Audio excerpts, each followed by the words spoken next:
Okusinziira kwa lipoota eyafulumizibwa essiga eddamuzi mu mwaka gwa 2025 yalaga emisango emitwalo 16,753 gye gikwamidde mu kkooti z'amateeka ku mitendera egy'enjawulo. Nga ku gino emisango emitwalo 7 gye giri mu kkooti enkulu ate emisango egisoba mu mitwalo 6 gye giri mu kkooti esookebwako. Kino oyinza okugamba bulijjo kye kibobbya Ssaabasumba w'essaza ekkulu ery'e Kampala omutwe bw'ategeezezza ng'emisango gino obutawulirwa bwe kityoboola eddembe ly'obuntu. There's violence that came after elections or during elections and after. People fought and many died. There's violence that some people are in prison and the cases are not brought before any justice system. So all those are elements of small pieces that may think that are too small but big enough to bring people to be uncomfortable in society.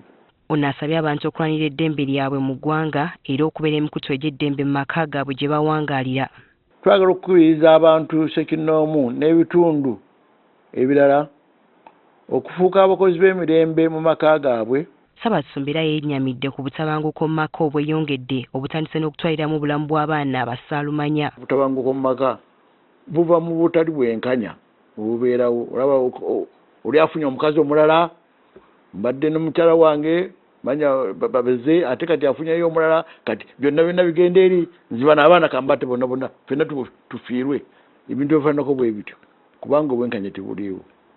Ate sirowooza nti wali munnayuganda atakimanyi nti tewali bwenkanya. Eggwanga lyetegekera okukola bulungi bwansi ku lw'omukaaga lwa wiiki eno. Ssaabasumba akubiriza abantu okumujjumbira era n'abasaba baleme kulinda lunaku luno balongose gye bawangaalira. Ekirungi nti gavumenti nayo ekitegedde nti obujama buyitiridde butulimu ate ne bateekayo olunaku oluganda tugenda kukola ki. Naye bwe ngamba nti olunaku luli lumu lwokka. Kano kabonero akatulaga nti ddala tuli bajama twetaaga okuddamu ku nnono tubeere abayonjo nga bajjajjaffe batutegeezanga okubeera abayonjo mu mbeera zaffe. Okusabira eddembe mu nsi yonna mwezi ogw'omwenda okwasibwawo Papa Leo ow'e14 nga wano mu Uganda kwa kutongozebwa mu butongole egayaza parish. Doreen Nannyondo, Agafeyo ku Spark TV.